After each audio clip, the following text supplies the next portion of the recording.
Match found.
It seems these strangers want me dead. Eh bien, they're not the first. Fight! Who will I spot first?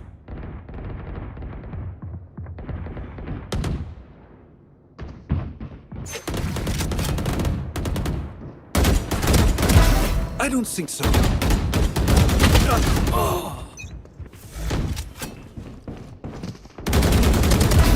Next.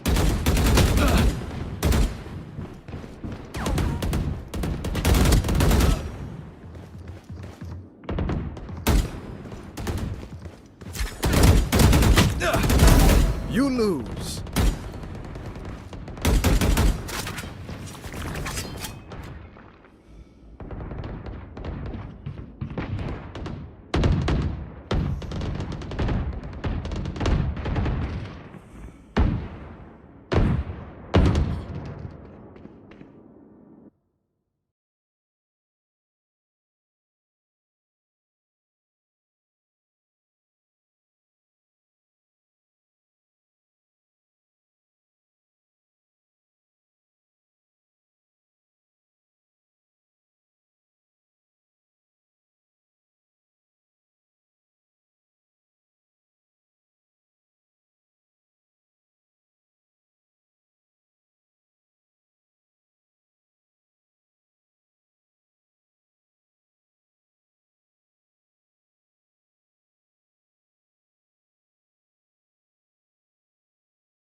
players like Meteor and Munchkin finding those moments of greatness and success. And on the other side in EMEA, as we were talking about before, a region historically known for that slower pace, taking their time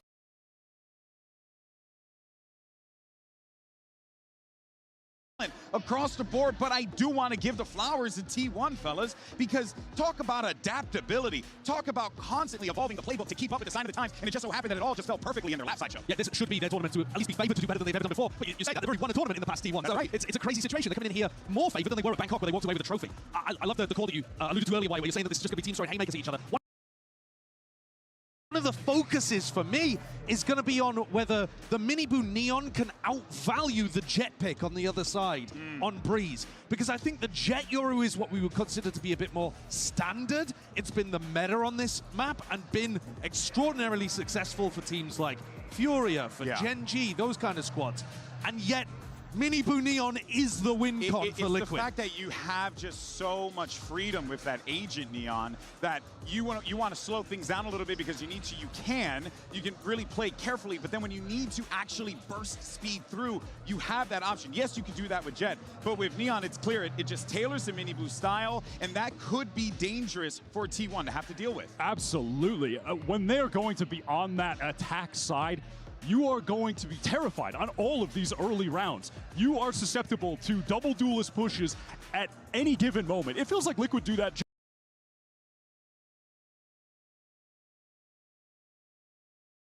genuinely 12 out of 12 rounds when they're on defense. It's double up duelists, Camo and Miniboo. They are sending it on an extremity, sending it down mid. It doesn't matter. They're sending it, man, and you have to be terrified. Quick question, though, for both of you. Sideshow, start with you. Does Team Liquid have the ability to slow it down, though, in case things get a little bit too crazy? We haven't seen it from them yet. Do they need to? It doesn't mean that they can't do that, but on the defense side, as Wyatt's saying, they have been getting most of their value out of increasing the tempo and catching people off guard. I think there is something to be said, even as we discussed with G2. G2 were going up against another team that likes to play fast for the first time because they were getting outside of their comfort in Americas.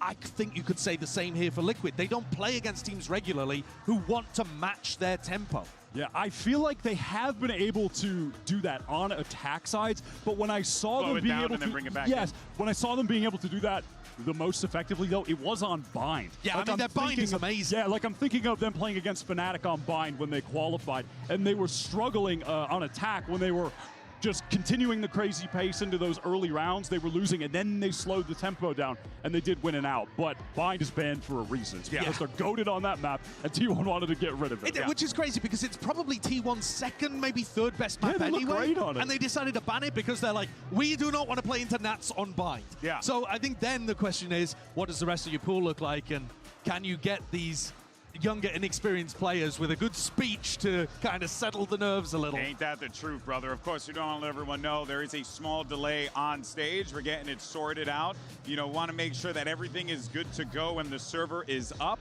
So we'll stick with us for a little while as we continue the conversation here. And of course, we'd love to hear from you. Make sure you use those hashtags VCT as well as VALORANT Masters. Get involved in the conversation across whatever social media platform you want, because we want to know from you who you think is going to win. Sound off in the chat right now. Who you think is going to win, T1 or Team Liquid? Make your voice heard. But as we continue this conversation forward here, Wyatt, I do want to bring it back to the experience. I think that it does need to be said that you're walking into a shark pit in this scenario, a shark pit that's very deep underwater, and you're just hearing noise above you nonstop because of all the human beings that are surrounding them right now. It is going to be a touch painting a overwhelming. colorful image. I see what you're talking about. I see the vision. See the pit.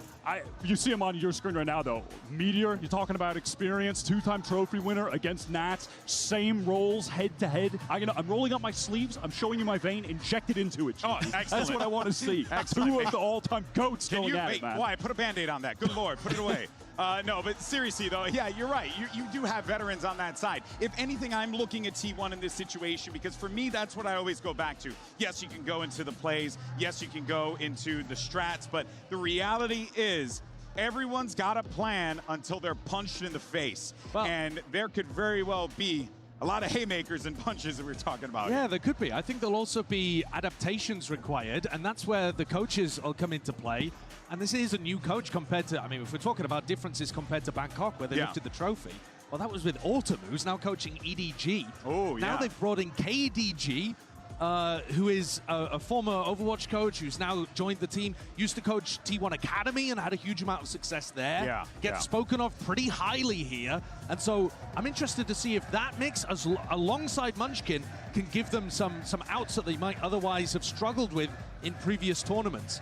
But I go back to it again. I think Team Liquid need to get onto a running start here on Breeze. And there's what you were talking about, Wyatt, the Running difference start? of the Jet and the Neon. They are on defense. It's time to run. It is time to sprint That's how down defense the map. works. And on T1 side, yeah, the Jet, I mean, always going to be awesome to see Buzz on just his OG agent where he made a name for himself years ago, joining up with DRX. Yeah, we are set for an absolute banger here.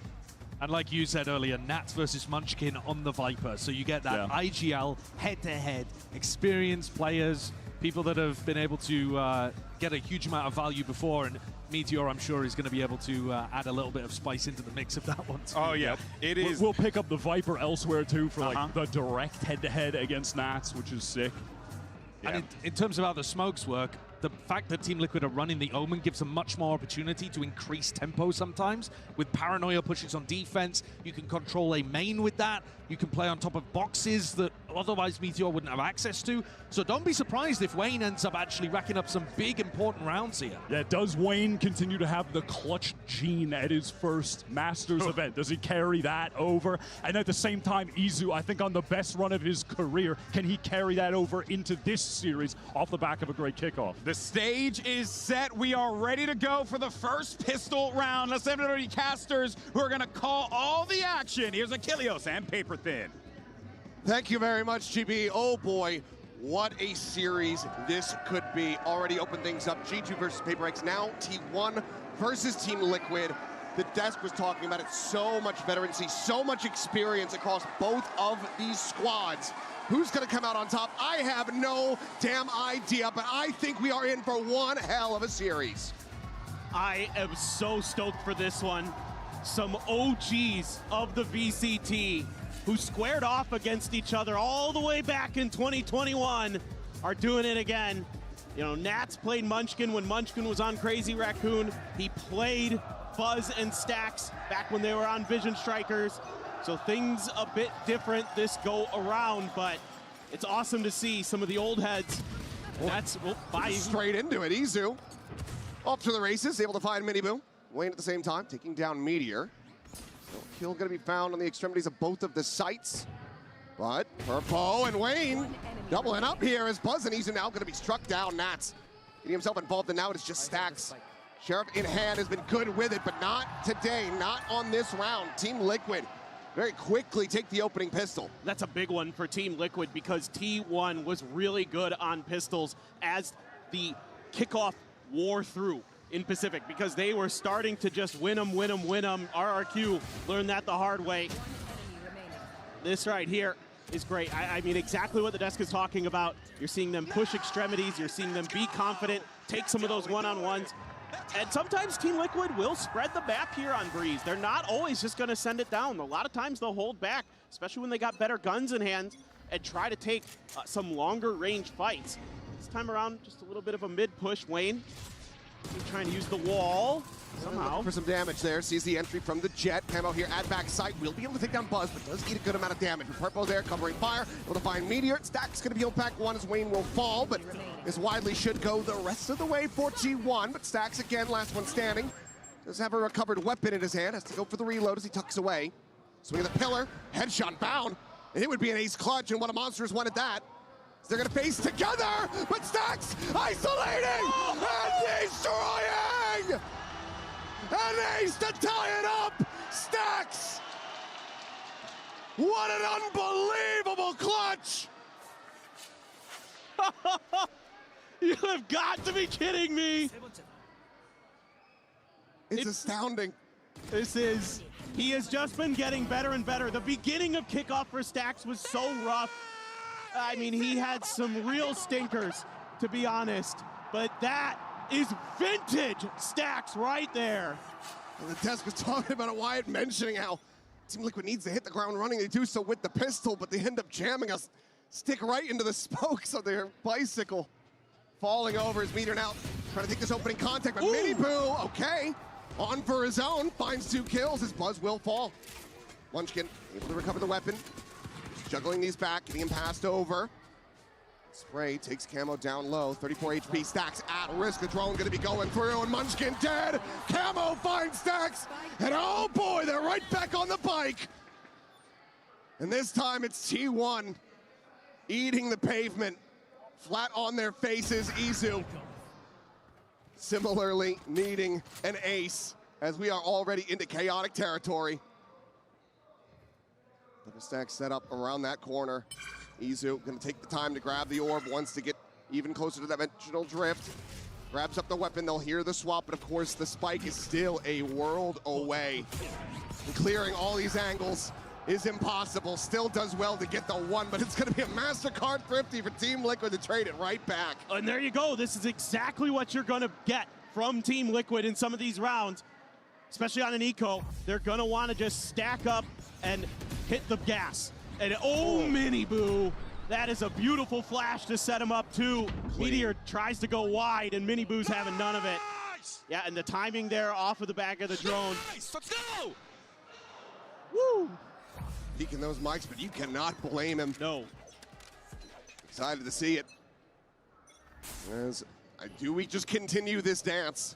This back and forth. There's a hero rifle here. There's a couple ultimates for T1. Exactly. That's what I was just thinking. I mean, I wouldn't mind seeing a drift invested into this round. See if you can get Stacks, that Hunter's Fury, get a kill, pick up another gun. Buzz has got that hero rifle. You can get some extra firepower on your way in. Absolutely worth doing, but I like as well what I'm seeing right now from T1, being a little bit patient, making sure that Team Liquid isn't going to double down on that aggression that we saw in the previous round. It's on everybody's minds, the way they've been playing recently, the way that they were able to use that aggressive style to get the 3-0 over Fnatic. Here we go, Buzz. Big entry coming up here, but they're going to hold the ults, it looks like. Yeah, winning forward. Not sure if we get the spot on the way, but either way, drops down off of the box, and Buzz turns back to be able to find that opening kill. Up and over the top of the half wall, Izu finds Camo, and I think it might be happening. Plant now to come in. Stacks, there is no deep flank. If he can get out onto a wide angle, that Hunter's Fury is open season. 2 weapons now recovered. Miniboo getting tagged. Gonna walk his way forward, but he's playing up close with this outlaw in hand. Buzz just trying to continue to disguise this position at the wall. The swing in though, Buzz will be taken down. Purple with the elimination. Izu still just staying quiet, gone on red. Looks for the first, finds it, gets the second for the 3K, and the readjust for the 4th. As the pendulum swings, T1 ties it up 2-2. Izu has been incredible as of late. And his patience pays off. Buzz, a beautiful entry. That's exactly what you're going to need here for T1. That selfless dive play, getting that first kill. Something that Buzz has been very good at throughout his career. He's been very rock solid when it comes to internationals, very consistent in his play. And if this does continue, I mean, it's just a game of chicken between the coaching staff. Who decides to pump the brakes to try to get that second round consecutively? Camo, he's looking to just go ahead and continue this swing back into their favor. Finds Izu. Hero of the previous round now dead on the floor. And this is going to open up some space for Miniboo. He will start to push if he doesn't sense any pressure. He's baiting for contact too. And there's none coming, so wouldn't be too surprised here. He starts making his move pretty quickly. Though it's hard to read. Last round, T1 very patient, sat back for quite a bit of the round. So for now, he's just starting to make his move. T1. Camo watching on that deep angle. It's going to be some damage exchange, but Camo taking the worst of it. Tag to 56, Wayne holding close, Stinger in hand. Stack sends out the drone, could undo this position. 46 seconds remaining on the clock. T1 still keeping things quiet. Have to clear this close corner. It's going to be the danger man is Wayne. Recon at the ready, Camo skirting forward, getting closer and closer. Trying to set up this 50-50 angle perhaps. Stars now being placed, looking for the concuss on the corner, the push coming in. Wayne able to hold his own for 1, but Buzz turns back, finds that elimination. Now Camo needing to try to hold the line, but no, Purple arrives at Arches, finds Buzz, and it's just Meteor left to his own devices. The trade backs shall continue until morale improves as Team Liquid will get themselves a third round win. This is just all off the back of that first pick. You get that kill onto Izu, and it opens up the match so much for Team Liquid, where they can just hold the line at those crossfires. Even with the Nova Pulse to try to clear a corner, still pretty clean there for Liquid to thwart the entry. So I think as T1, things are looking a little bit off kilter. You've had to rely on some pretty big hero plays to get where you're at. So they're going to be ready for this mid push out. This is Casey. Well, Meteor has been identified here, all alone, isolated, and picked apart. Minibu finding the kill, and now Team Liquid very well know what is going on. It's just T1 putting themselves forward onto the B site. 4v5 at the post plant, and Camo does have that ultimate available. Hunter's Fury's gonna come in, gets the first hit. Munchkin getting tagged up, now at risk, just dancing around the pillar, but cannot escape.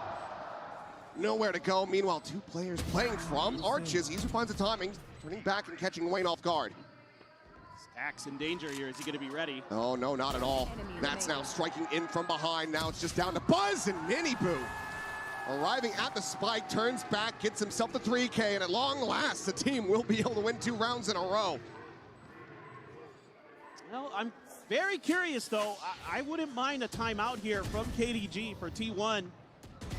The new coach steps in from their academy team. Tons of success in Korea did KDG have. He's been slowly but surely ramping up with this new team that he's joined. I wouldn't mind, yeah, a pause of the timer, and we are going to get it. To talk about this a little bit, I think you need to be a little bit more cautious of some of those entry angles. You got to make sure that when they're going to push down the extremities or through mid, that you've got some counter plays available early. You got to adjust to the pace a little bit here.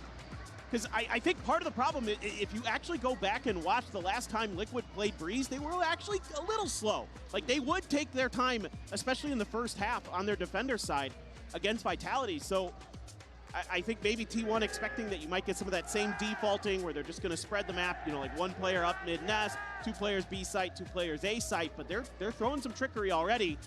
You need to make some adjustments quick. We'll see what things look like here, but as you can see, the weapons at the moment.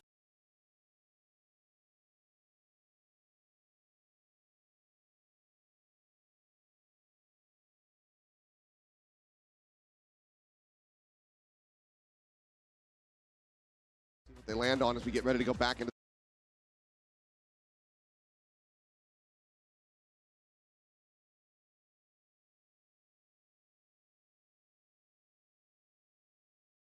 nearly had squeezed their way back through to push that map 2 in overtime. They cannot afford to have that happen here.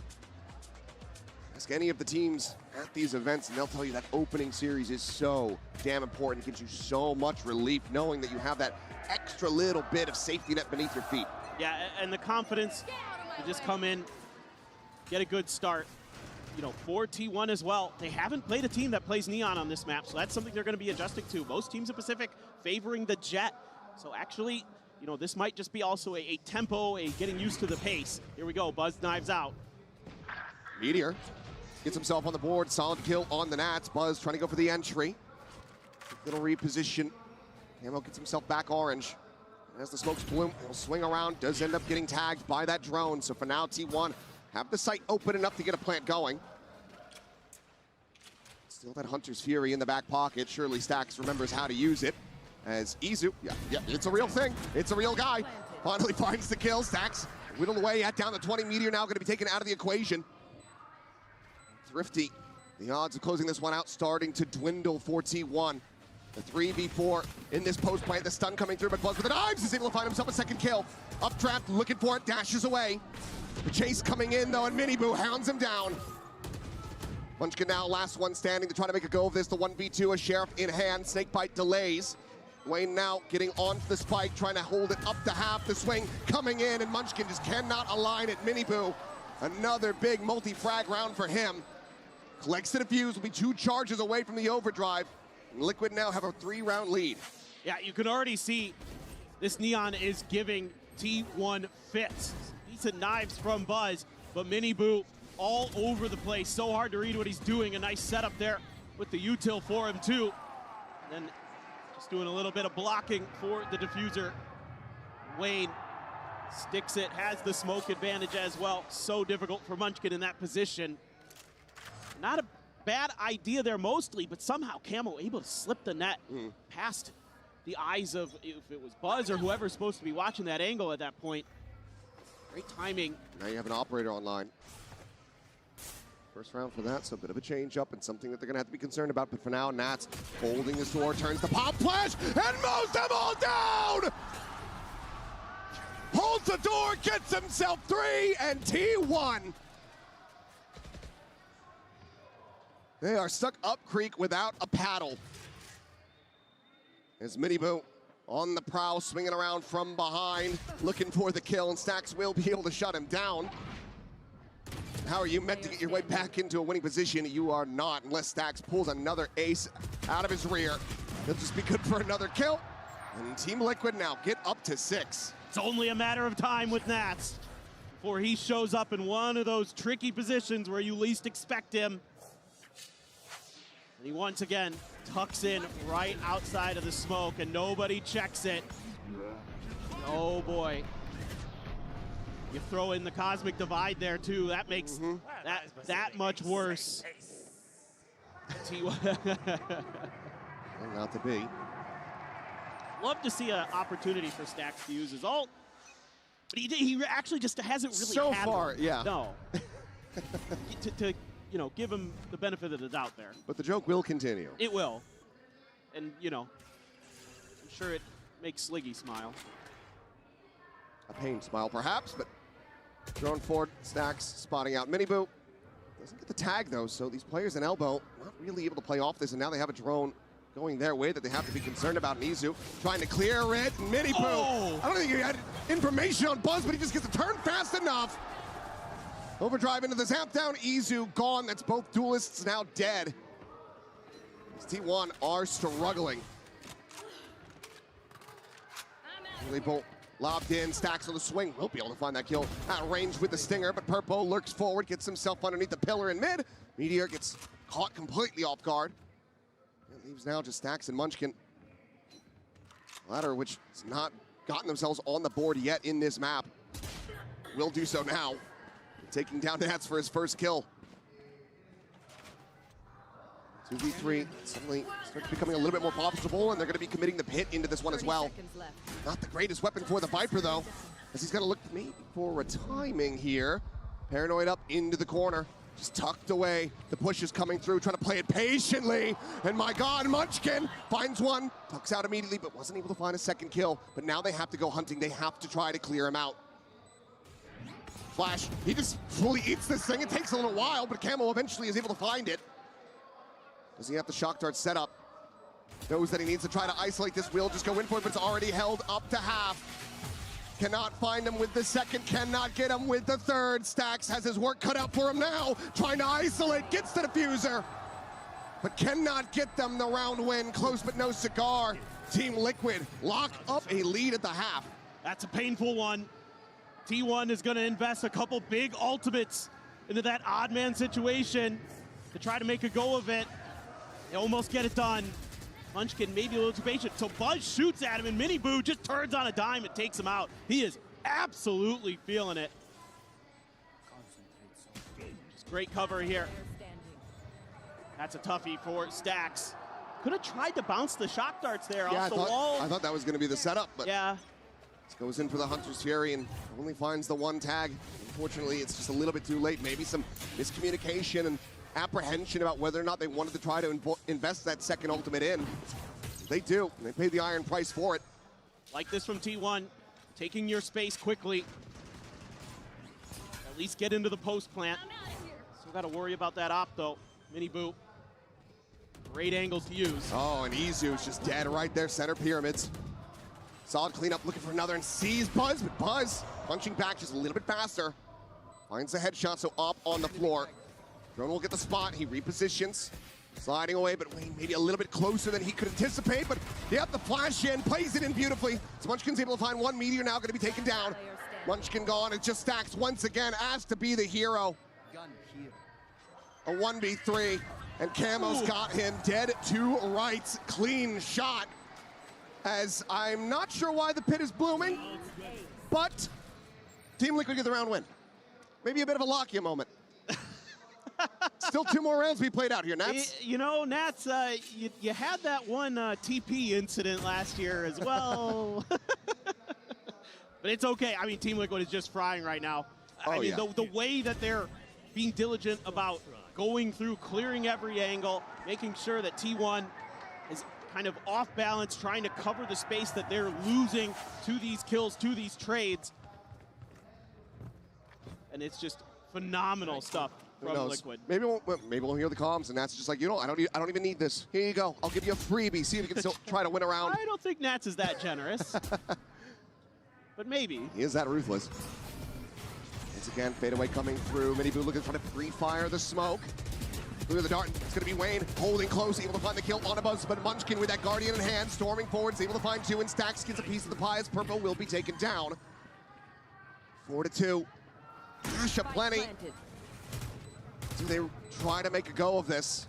They just back away. You do have Izu and Stacks who are critically close to getting those ultimates back online. They are going to try to play this one forward, and Meteor going to be taken down. Camo able to just get a quick turn, and Izu will get out of dodge. It's Camo walking through the wall. Just 6 HP to try to be the difference maker, but Stacks will just pop up and say, how do you do? Cleans up the kill, and T1 will now break the win streak of Team Liquid, but the best they can hope for is an 8-4 half. And this is kind of what I was starting to think in the back of my head is just turn up the tempo yourselves, T1. What you've been trying hasn't been working, so just make it scrappy. You know, you're a Pacific team. That's what we do in Pacific. It's scrap. It's just everybody just throwing what they've got and just trying to out-tempo your opponents. And Munchkin, one of the best with the Guardian, finds 2 big ones there on the entry. Really break that one open. T1. Look at this push. 4 players at the mid doors as Camo goes sprinting out once again, immediately investing this ultimate, trying to see what info he can gather.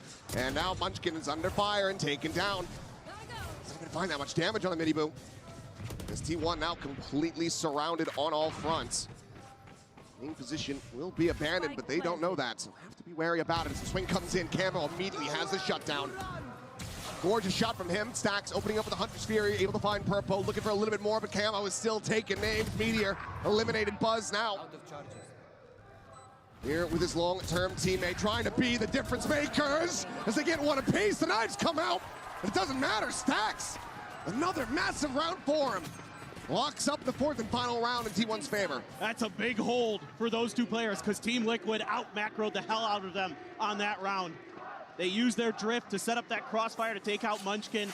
Then Izu drifts on the back of sight, doesn't see a damn thing, and that makes it easier for Camo because he gets Izu on the drop. He's not ready for it, but a decent little end there for T1. It's been a wild half already, so we need a quick little break. We'll see you guys after the halftime.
Gonna have a breeze, our opening map in the second series of the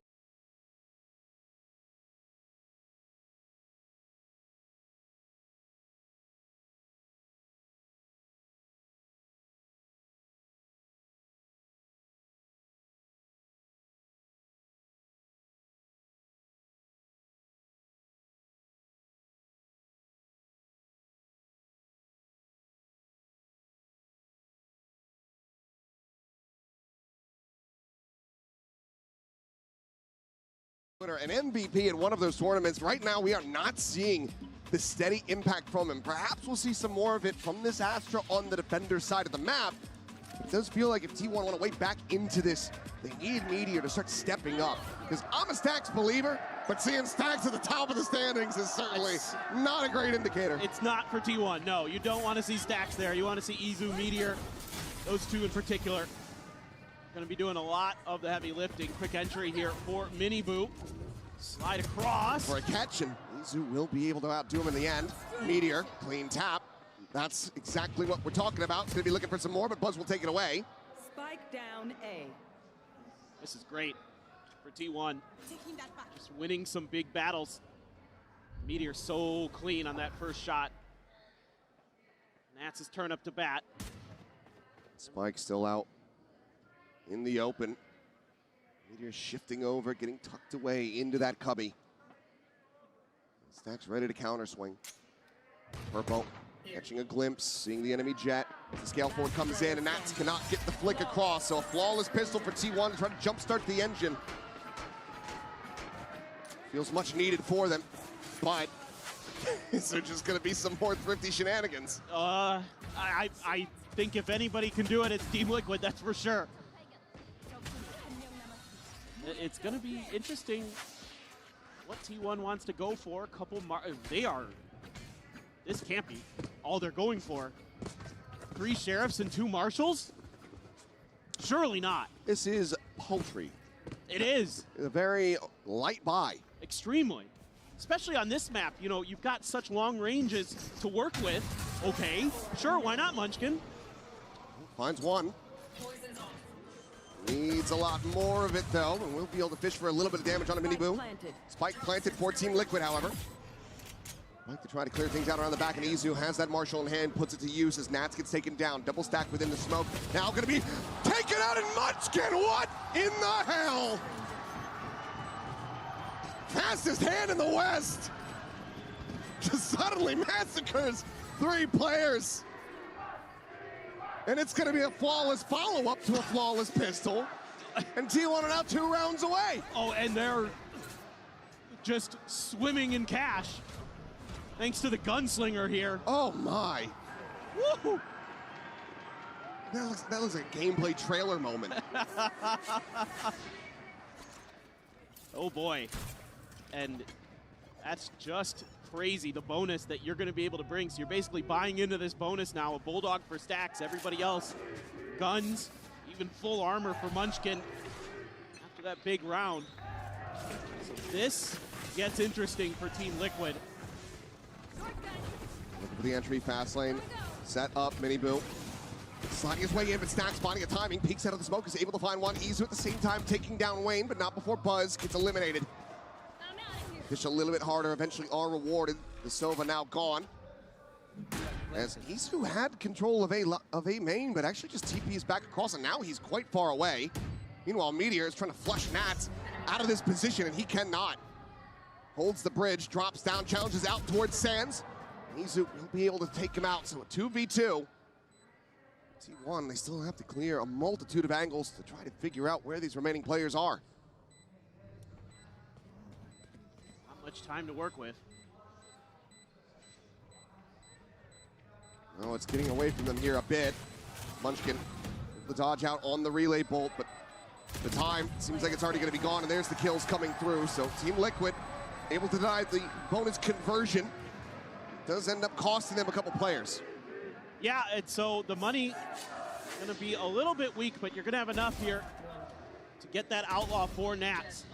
And he knows that he's going to be afforded opportunities based on the economy of T1 to find some players that are going to have half armors, most likely. And as we can see, it's going to be 3 out of 5 for T1 that are going to be vulnerable to the one-tap body shot from Nats. Of course, everybody remembers what he did in overtime with it on Abyss, but a little bit of a different scenario here, of course. They're holding back. They're expecting aggression out of T1, but kind of just trying to read into Munchkin's mind, which not the easiest to do for sure, but you do have a little bit of a push out, some space gained in mid for Izu, but otherwise, just Munchkin holding close. Go, go, go. Right at the front of B. Stack's gonna clear A main, gonna see nothing. This is a little bit difficult. Okay, so now you know the Outlaw's there. And as Stax, he's okay with that. He can challenge that with his full armor. Meteor cannot. Now they're gonna go that way. Maybe the game plan here is challenge Stax instead of Boaster for this one. We'll see. Meteor just pulling back away. TP forward from Camo. Quick spot out. Nibu fearlessly charging forward, taking this space. At backside, Pop Flash going to be sent out. The Dragon Cross is going to be found. Izu and Meteor both fall. Stack's just slowly creeping out towards safety. Call to save may very well have already been made, but they're not going to be able to retain too much of anything as Buzz joins him 6 feet under. Just Munchkin, maybe to try to go for some exits if he wants to hold on to the judge. Get tucked away alongside the doors. So if anyone falls for the trap, but it seems like the answer is going to be no. The Team Liquid, 4 players still alive, moving up to double digits. This one is a bit of a head scratcher here for T1. Again, all really grouped up there behind the box at A. I think that's not a position you want to get stuck in, especially against the Neon. You got to give the Neon a little bit of space to get the trades. Don't want to let it just slide right by you. You know there's going to be another player coming in behind, or from another angle from Camo. And Munchkin took forever to start making his move on the other side of the map. He was waiting in that door for quite a while after that execute began. Just never really found his groove, I guess, but he's going to have a rifle. Buzz is not going to be able to buy anything here. He's going to be the lone defender. Gives himself the best weapon to try to make a go of it. Well, won't get a clean tap. Wayne taken down. Now just sliding back, quickly repositioning. As Purple trying to find the kill, but Munchkin does manage to persevere. Narrowly at that, but 36 health remaining. Keeps himself alive. There's no real safety to try to push out and get those weapons. So for now, T1 still are operating with very weak weaponry. And that's Izu's been spotted now. Has to jump out. Nats has to clear this space to make sure that T1 cannot get these guns. Scale forward, Miniboo trying to find it. Will be able to clean it up. Nats with that Outlaw. Aligns the shot onto Stax. Meteor looking for the catch. Gets a couple tags, but just cannot confirm it. Camo still standing. Now a player advantage in the hands of Team Liquid. Sprinting towards this A side of the map, which just Buzz, just with a classic. Camo has been incredible. He is so comfortable on that Yoru. See it all throughout kickoff in EMEA. Him and Martine, so strong on this agent. Let's see if Buzz can do any more damage, but he seems very concerned about a lurk of some kind. You're always wondering in the back of your mind, where is Nats? But he's on site. This should just come down to what kind of damage can T1 do, I suppose. I think he'll be finding too much. Just Munch getting sniped out of the sky. And a Sheriff in hand. Will Buzz even be able to find a target? Camo would get taken down to one shot. He's dialed in on this angle, however, has that Vandal. But never mind, TP's over to back sight, so not going to be giving him the opportunity, it would seem. Speed Buzz for a peek and a death into the spike as he tries to find Miniboo, but it's just a bit too elusive. Team Liquid continuing upward. 5-round stretch lead, just 2 away from closing out their pick of breeze. It just looks so comfortable. The way that they can just take space. They can play for the trades. Miniboo there just pushing up mid. Nat's going to re-clear. Stack starting to think, okay, maybe I can go for one of these guns. Maybe they're going to go the other way. Or I can have a moment after Izu gets killed. just not going their way. So now as T1, you're going to take a timeout to consider what you can do to slow this momentum down from Team Liquid. And I mean, in some ways, you either got to start thinking, you know, play for retake. You are going to be having the money there with Buzz only going for the Classic to get into the Operator. So that's another potential, you know, boon you're going to have behind you. But I don't know how much of a difference it's going to make. It feels like right now it's just Liquid can just run at you, so you got to give them that space almost and try something a little bit different. Try to set up for some early lurks or flanks if you can. And I mean, again, going back to the win condition here for T1, it's Meteor not finding that stride still. Has only added 2 kills since Hard the to half. believe. Yeah, very unorthodox, very bizarre to see. Needs to find a step up off the back of this timeout if they want to try to take this breeze away from Liquid. Yeah, when you've got the double duelist just frying like Team Liquids are, it's so hard to stop that in this meta. 17-8-9 for Camo. Yeah, in this meta,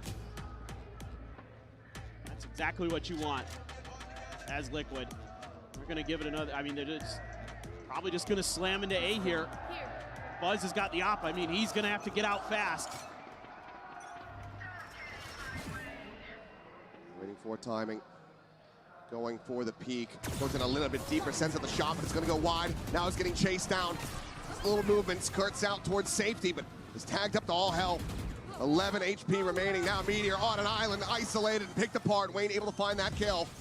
An explosion. Death comes in. Purple able to find Buzz. Miniboo takes down Stacks. And it is just Munchkin still sprinting over to try to do anything. He'll clean up one. He'll get the enemy IGL, but he is not getting this round.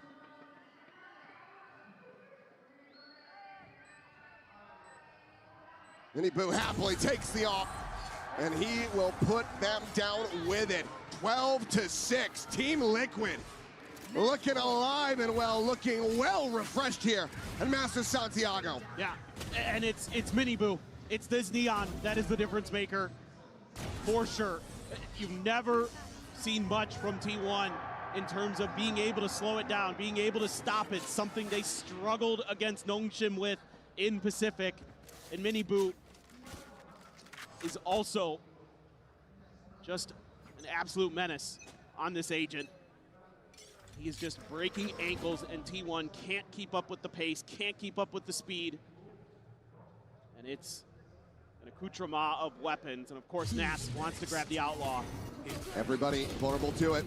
It's Isu, the first to fall. Purple collecting that kill. The scouting continues, Shorty in hand. Meteor is tucked here within the smoke, is looking for the kill. Will be able to find the one, but cannot get any follow-ups. Nats flushes him out with the Shorty. 3v3 as the dust settles and the spike gets planted. Wayne finds a headshot, falls low on HP, but still gets the better of Buzz. Tag reveals the reposition, he drops down.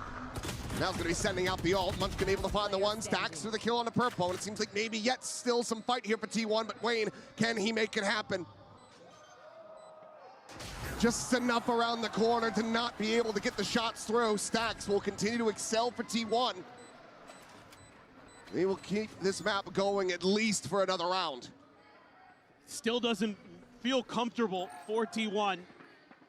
This time, you know, a few kind of cheeky positions taken, hidden behind the smoke. That's just running with the Shorty at him. I absolutely love it, but, you know, Meteor at least able to get one kill in there to slow things down, but this A site has been absolutely brutalized. Meteor in particular has been dissected. Not something you would expect. Oh, he's, I mean, gone beyond pie at this point. Yep, it's not great. It's going to be potentially difficult if you get into the post plan here with Nats having the pit too, and it's just Munchkin alone. Once again, the try to delay, pushing forward, getting spotted, and Nats is the one to collect his head. Izu here, looking to try this back, and what a flick to find Miniboo. Hunter's Fury able to find Nats at the same time, at Purple still here, still fighting. Tries to keep them in this to bring this map to an end, but as the smoke dissipates, Buzz will be able to collect it. Now it's all on Camo, 40 HP, and a dream that he will have to carry over into the next round. What a play from Izu to find those 2 kills. T1 trying to march their way into an overtime, but it's still 4 rounds away. He's just gonna swing out a little bit, and it's the transfer there, the flick onto Miniboo. I mean, he might be the best transfer shooter in the world. Yes. No, just think about some of those moments that he's had, especially on Abyss, man. But that was a map saver right there, and it's going to force a second timeout, or first timeout, excuse me, out of Liquid. Yep. Never felt the need to pull the trigger on a timeout, despite that early back and forth. Plenty of trust there, deservedly, from the coaching staff. But now T1 starting to nip at their heels. Money starting to get whittled away at for Team Liquid. They want to just bring this one to a close, because as I mentioned before, that Vitality series, that run back, that how Vitality got so very close after, what, a 9-3 half, something to that effect. Maybe 12-3 scoreline at one point, if memory does serve. It ended up getting very neck and neck, so they want to try to just go ahead and seal the deal. Yeah, and I think now you could start trying some different stuff as Team Liquid, because, you know, you've just been able to deathball at T1 and run them over for so many rounds, 4 rounds in a row, and finally T1 is able to, you know, get some of those sight anchors into positions where they can at least get the kills, you know, get traded out before they get taken down. Don't give Team Liquid those numbers advantages, and then it's quick rotates as well from the rest of T1 to get there into position to disrupt the plant from Team Liquid. So now I wouldn't mind seeing you spread the map a little bit. Try to set up nats for some lurks. Try to work some space. See if you can find a freebie opener and then change directions or something like that. Keep T1 off balance. Seems like they're just going to go for maybe some pace here. 4 players, Nats alone in mid. Fight going to be lobbed in. Just double walk from the duelist of T1 over towards elbow. Miniboo again, just disrespecting this util at the front. Oh, yeah, caught a glimpse, finally registered it. Now looking for the kill. Gets the headshot through the wall. Munchkin, still somehow alive, manages to fight back for a kill on a camo. Pushed out of the smoke, Bud's gonna be taken down. Izu only able to find the one, and now it's a player disadvantage as Stacks will fall. Nats on that late lurk, catches him off guard, and Meteor would basically need to double his kill score to keep them going. The spot him to 1. A clip onto Wayne's head, a pounce of the poison orb that didn't go exactly where he wanted, but it's going to be a pit to bloom forward. Ring around the rosy, catching a glimpse, but opening up with the shots, and now he gives away his position, and Wayne is encroaching. The kill is found, the map now finished. Team Liquid taking down T1 here, 13-8 on Breeze. Yeah, this neon aggressive style for Team Liquid continues to find success, continues to pay dividends. Miniboo had a stellar map, 20 and 15 there, but breaking ankles, creating space, giving problems for T1. A massive win here for Liquid, but can they close it? We got T1's pick of the split coming up next, so don't go anywhere.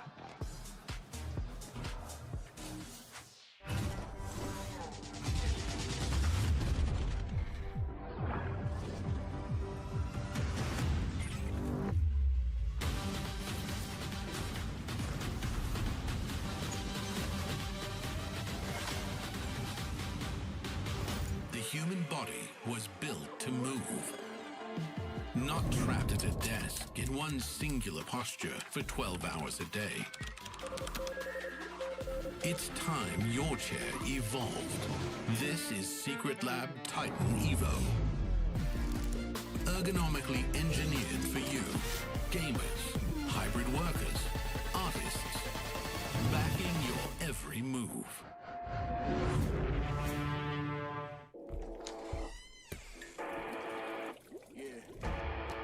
Let's go.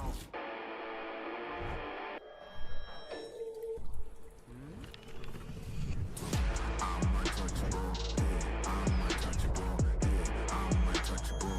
Yeah, I'm untouchable.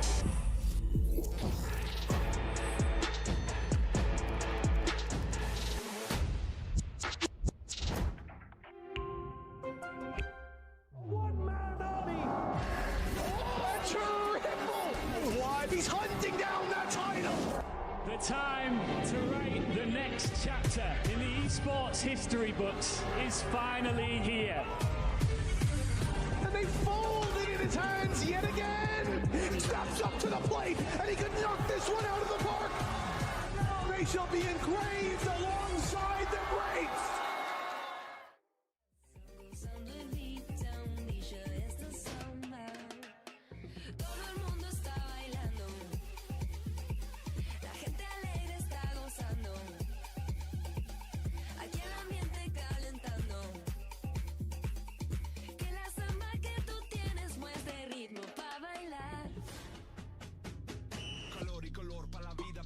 Sabes que me gusta tu cosita buena. Olvídate pena, penita, pena. Sentir tus latidos en mis manos llenas. Sabes lo que tienes que me gusta a mí.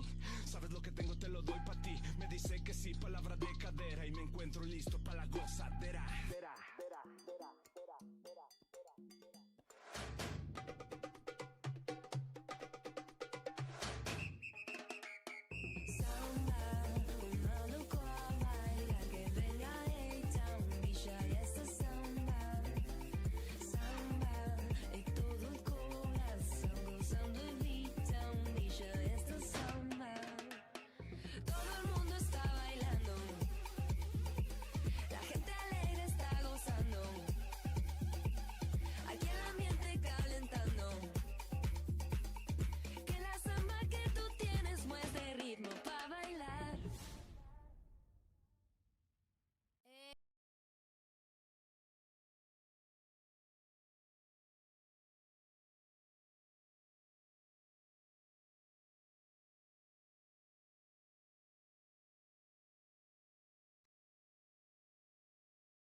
Ponla pa' subirle esa chapa, me gustan peli, tú sabes que yo soy puto que estoy la es mentira. Full de los bolsillos pa' darte lo que tú pidas, ya están dándole a la exclusiva con un vuelo de ida. Ponla pa' subirle esa chapa, me gustan peli, tú sabes que yo soy puto y que estoy la es mentira. Full de los bolsillos pa' darte lo que tú pidas, ya están dándole a la exclusiva con un vuelo de ida. Ponla pa' subirla, ponla pa' subirla, ponla pa' subirla, ponla pa' subirla, ponla pa' subirla.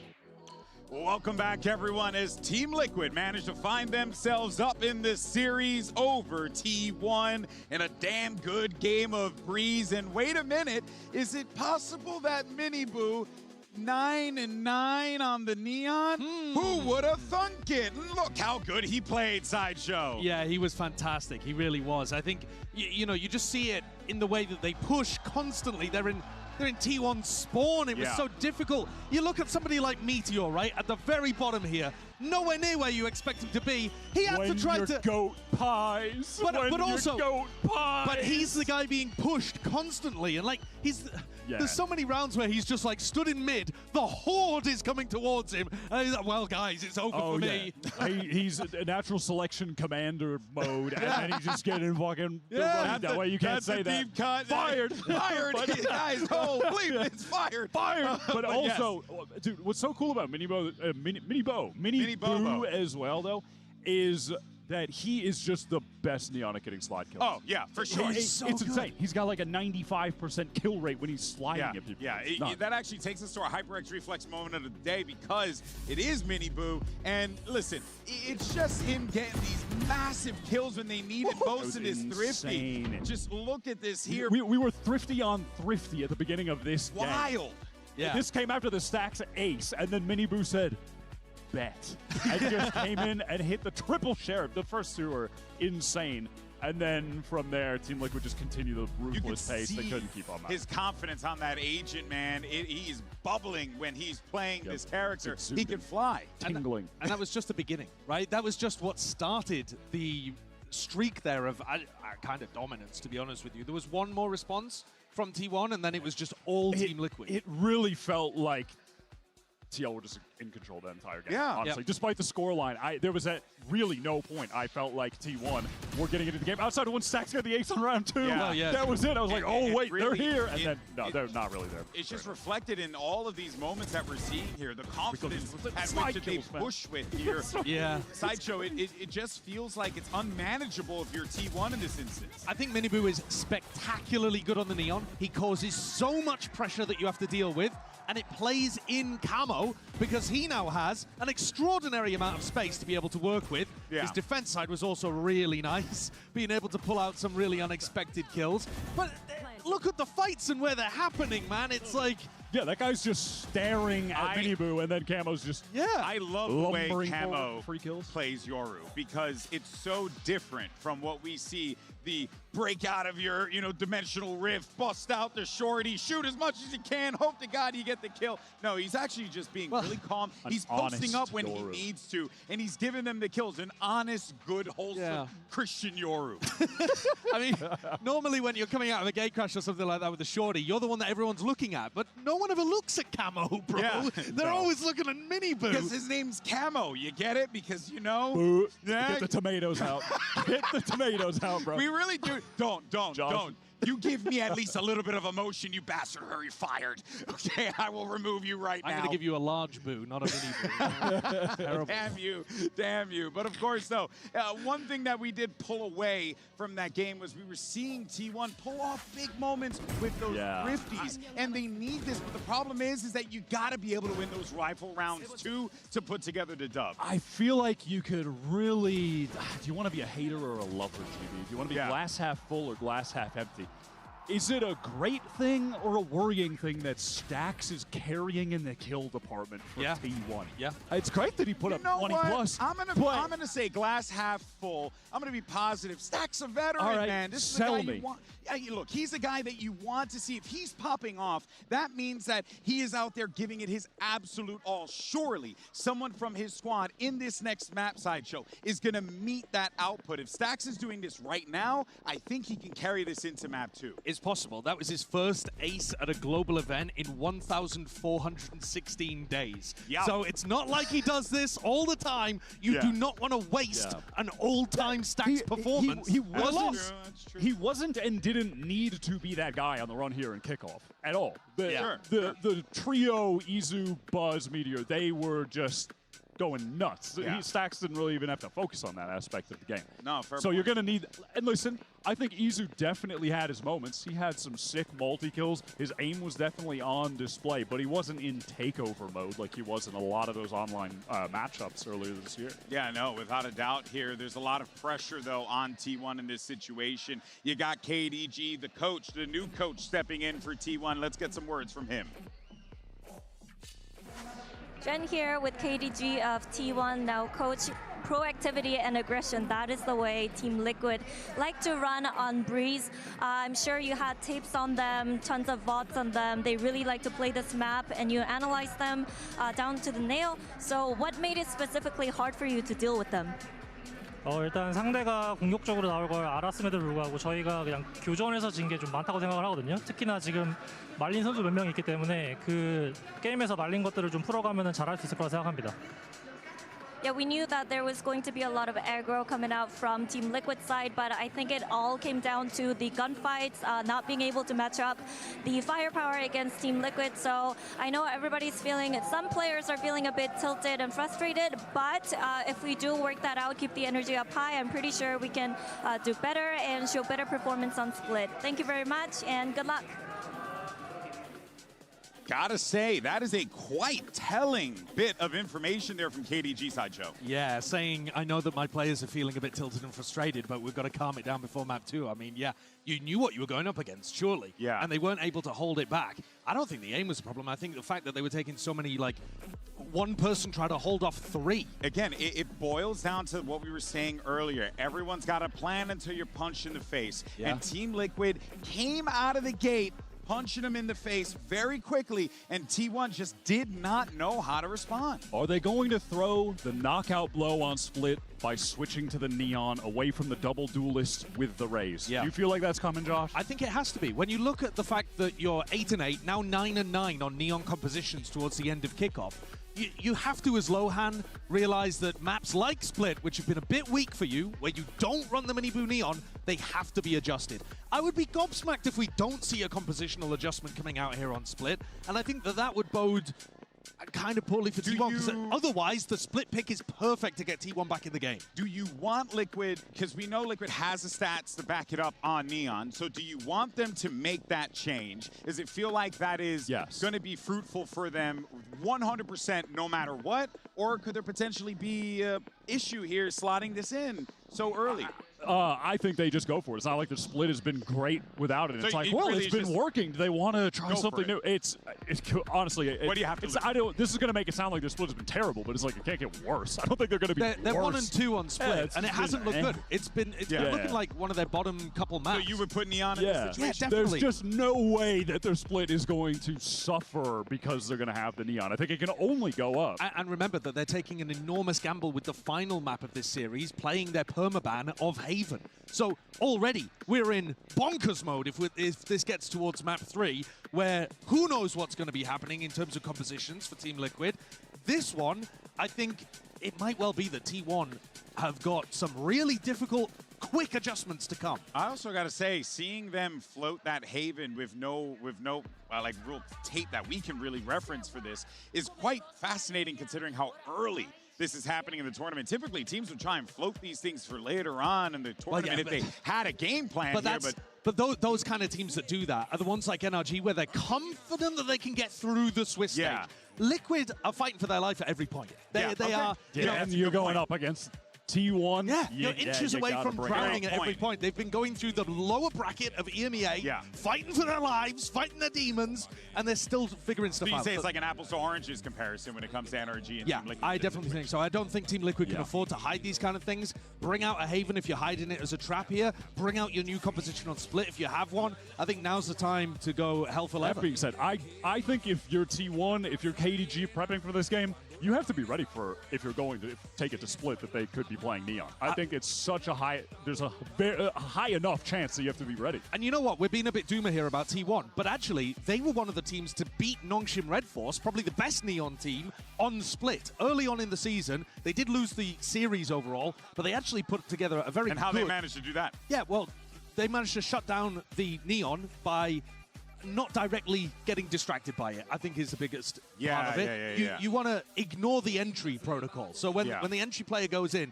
you don't worry about them too much. You focus on getting rid of the rest of the pack. And I think the problem with that is Mini-Boo is deadly if you give him... It's almost as if he's the pack sometimes. Well, yeah. But I think you could say the same about Dambi on Nongshim Red Force. Those two teams are starting to look more and more similar. And T1 have got experience against them, not on Breeze though, right? So it's like they do actually know how to play Neon comps on Split. So if this is an adjustment, it could be the first time that we see Team Liquid lose with a Neon comp, genuinely. Fascinating. Of course, we did have a little delay on stage. I'm sure y'all at home kind of caught a wind of that as we're setting things up. But I did get word that we're going to be jumping to Agent Select ASAP. And would you look at that? I think my hand was on the button. There it is. There it is. There it is. Send the chip back. Show the graphic. Camera, go. Yeah, they've made the adjustment. And there's a sky with that. Not a fade. Yeah, so they're playing Neon Waylay with the Sky. I mean, essentially just ripping the G2 comp, no? I mean, that is what we've been seeing from G2. So it's like they already have a little bank of stuff that they can play with. I would trust Mini-Boo to kind of dominate B. The G2 comp didn't work for them today. But no, it didn't. But it has been. It has worked, And it puts crazy pressure on the Viper who holds mid. So Meteor might have another nightmare on this half. I really want to see how Camo does, though, on this Waylay, because you saw the stylistic change that he has on the Yoru. Waylay is an agent that sometimes you can really get ahead of yourself if you're just going a little too fast. You're worried about that. He can't get ahead of himself because Mini-Boo is going to be past him already. Good point. There's no getting ahead of yourself with Mini-Boo on the team. And that is why one of the major reasons that I feel like Mini-Boo has excelled so much since joining Liquid, because Camo, he was down to throw caution to the wind. You have to have, for T1, a monster game from Itsu and Meteor here. I think you need Itsu to be fighting aggressively on one of the outsides of the map, and Meteor has to make sure he doesn't die repeatedly to the double duelist in mid and give you some big rounds lurking on the attack side. To me, those are the two that you really are looking to step up compared to even map 1. I mean, certainly for Meteor, but even for Itsu, give a little more, take us to map 3. Yeah, you were talking about it before, why Meteor dropped -13 across that map. So it was a rough showing for a player who we consider to be a superstar. It was a rough showing on top of, listen, it is hard to have a pop-off game playing the Astra, and it's not like he was getting to late-round situations where the Astra can get kills because they were running it down on him. But over on the Viper, that's where he's had his best games in the kickoff run, and so I'm definitely expecting a return to form here to at least some extent. But yeah, this is also just a matchup that I wanted to see, the Viper v Viper with Meteor and Nats going at it. Yeah, definitely. I mean, getting those lurks working on the attack side, see who can get the most space and not get punished. It's gonna be awesome. We got adjustments from Team Liquid. Is it gonna be enough to end this series 2-0, or was T1 ready for it the entire time? Let's send it over to your casters for map 2. Here's Achilleos and Paper Thin.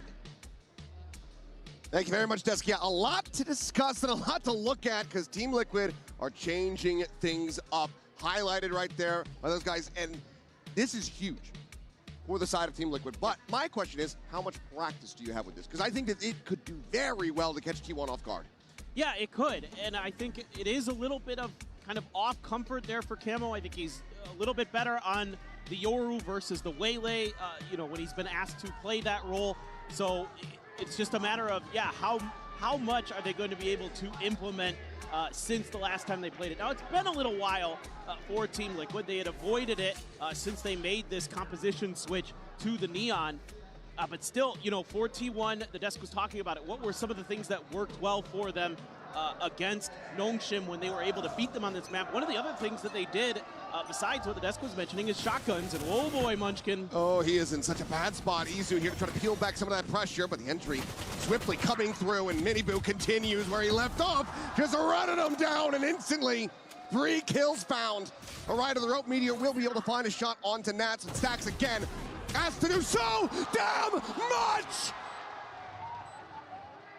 Comes away with 3, and suddenly it's just Purpo.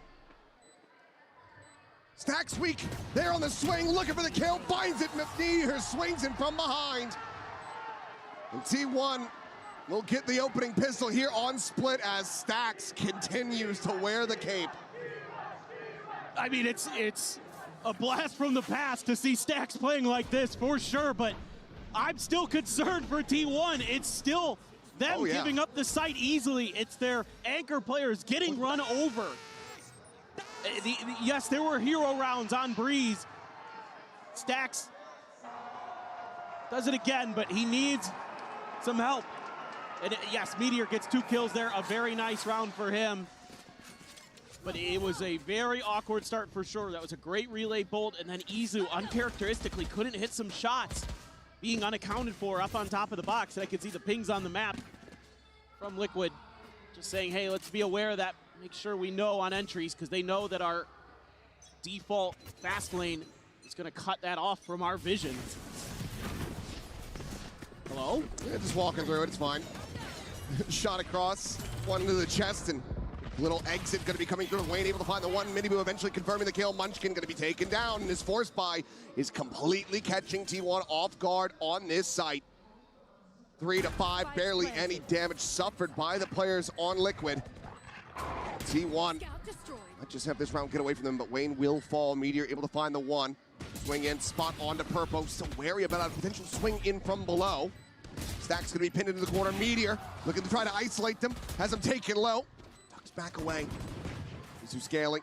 Miniboo tucked in behind the box. They get the read. They get the exit. Izu, like a thief in the night, but the damage is dealt. Look at the HP bars, and Izu still quite far away. The swing in, the headshot found now. A 1v1 still an outlaw, and the time getting away from them. Miniboo has the upgrade.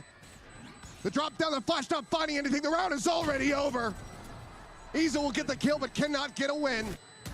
And he cannot escape either. Red Bull clutch, Team Liquid, tying it up 1-1. It's happened again. It's the exact same result. It's just different teams. It was Team Liquid who won the pistol on Breeze, then T1 with the Thrifty, and then it's Team Liquid who's going to do it this time. Unbelievable, but it is a buy-up, of course. It is still the Stingers that are going to get the job done. Back and forth we go to start the map. They have to gamble, but it pays off dividends now. Let's see, just a shorty and a sheriff. All the purchases here for T1. Meteor trying to put that to good use. The chase coming in, and Camo not to be dissuaded. Gets in on top of the enemy Viper, finds that kill, and Buzz dead at the same time. Only some damage found onto Wayne. Elimination still eluding them as the plant will come through. T1 now have to assess. We try to play in with this, with just classics in hand. Or do we just try to get tucked away and die to the spike? Should likely be the latter. You would think so. But Nats doesn't want to let that happen, and they lose one. Stack's going to try to outweight him. Spots it. Minor damage, though. And, yep, that range going to very much be unfavored. As Nats with a 4K secures the flawless to get Team Liquid into the lead. And already you're just seeing the same problems here for T1 that they had on Breeze on their defender side. Just not able to slow anything down. Just getting run over. Of course, it helps when Nats is just doing his best on the lurks. So let's see if there can be an adjustment here. I mean, you almost just have to give up the sights and play for retakes. You do have an op. It's on the A side, though, for T1. So the effective bonus for Team Liquid. Still a lot of firepower. They're in, though. Flash is connecting. Munchkin going to be taken low, but Nats does not get this read. Meteor going to be taken down at the same time, and Munchkin doesn't manage to find a follow-up. The judge just not quite hitting right, as it's just Izu being seeked. An operator in hand that needs to be retained. And they can hunt. They have cash aplenty. And they've got Miniboo, who can sprint down at this Yoru. And Izu's just going to do his best to try to avoid it. Footsteps masked. They're going to keep pressuring him, but he might just be able to kind of dodge this. However, he's taking a pause. This is going to give an opportunity here for Miniboo potentially. Swinging in on the approach here from behind. Izu not letting credence to this at all until the last moment. Turns back, is able to find the one, but they can continue throwing bodies at this problem. Will do so, but Izu for now holding his own. It seems like Camo not looking to give him a final. Knows that he would be one away from having that dimensional drift online. So just the one weapon to be carried over. T1, do they consider a timeout? Do they let it ride? You just don't have much util here as T1 to slow this opposition down. I mean, you've seen, like, you know, the disrespect of the snake bite, the disrespect of any util that they're throwing at him. And even with the shotguns, again, this is something that T1 tried to implement to slow down Nongshim. But right now, it's just these pushes down the extremities, down the lanes. This is a buy if I've ever seen one. Be clear, the Trailblazer, a big reveal off the haunt from Stax. But all the same, can't do much to try to stop him, but Izu okay. Lines up two for a collat. Wayne and Nats will both fall. Buzz pushing, chasing, buckying. Camo will fall. Weapon now going to be recovered. The push out of the smoke. Meteor eventually is able to find the headshot. Spike planted, and that leaves Purple to his own devices. Flash sent towards screens. Another one up close, but Munchkin just free fires the angle. And that will be T1 peeling back around win. Yeah, and this is a great round. You're able to get the read on the direction that Team Liquid is going to go, and you're able to get that op into place. Even though you can't find the initial shot, the follow-up off of the TP for Izu is good for the collat. And that's the kind of things that you're going to need to start implementing here as T1. You need to be evasive. You need to be willing to retreat and play for those retakes, or try to find your timings to, you know, disrupt their plants. Oh, right through the fast lane. Beautiful for Nats. Seems like he's just giving props to him. Sometimes it happens. It'd be like that. All right, they're going to stack up 3 here, but it's just another A hit. Nats is going to go for alert. The minor adjustment for Team Liquid. Ready to use the overdrive. Yep, sends it out now. Quick peel away from Meteor. Push out into Stax' open arms. Able to find it, but does he anticipate the second layer? Wayne now scaling forward, gets the jump. Buzz out in the mid, able to find Nats, taking down that enemy Viper. Spike still in hand over at A main. It's a player advantage to T1 for the moment. Wayne trying to explore over towards Mail. Just a quick check, and there's the drop down, and Stacks. It's a nice how do you do. Purple now once again, last one alive. He's gonna at least get the plant, get himself closer to Seekers. Stacks pushes forward from here. There's an opportunity to isolate. Sends out the Trailblazer. Checks around, making just sure that elbow is cleared. It's a winnable position. Still just have that operator in hand for Izu. Fowler scouting, nothing spotted. Only the Haunt now up and over the top, gonna be cleared out. They know that he's back map. Here on the site, the Prowler to get cleared out, and he gets flushed into the open. Stacks the sprint to try to recover the operators. The fuse gets held here by Buzz.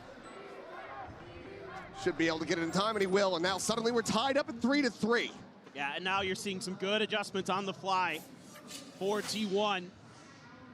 Something that you knew coming into this agent composition change. Still Stacks pretty sharp. That was a nice one from Purple, but follow-up not gonna be there. Clean up Stacks. Just some wry smiles from the coaching staff, but they do not look comfortable. Oh no, not at all. Oof, and I wouldn't be either. The same could be said for Team Liquid, so we'll see the timeout call from the opposite side of the stage as we get tied up at 3-3. Not happy with how T1 are starting to find their footing. We get a read on how Liquid is trying to pilot these rounds, so Lohan to get involved and try to see if he can turn the course of this map back into their favor. Well, I think you're seeing here how important it is to get into that operator as soon as possible on the defender side. Oh, yeah. Because it took forever on Breeze, right? Before they were able to get enough cash to get into the operator. And now it gives you that ability to control one main or the other. And then on the other side of the map, if that's the side they hit, then fine. Give them that space and then let them dump a little bit of util, and then you play, kind of counteract that to find your timing when they're trying to get set up to go for the plant and that kind of thing.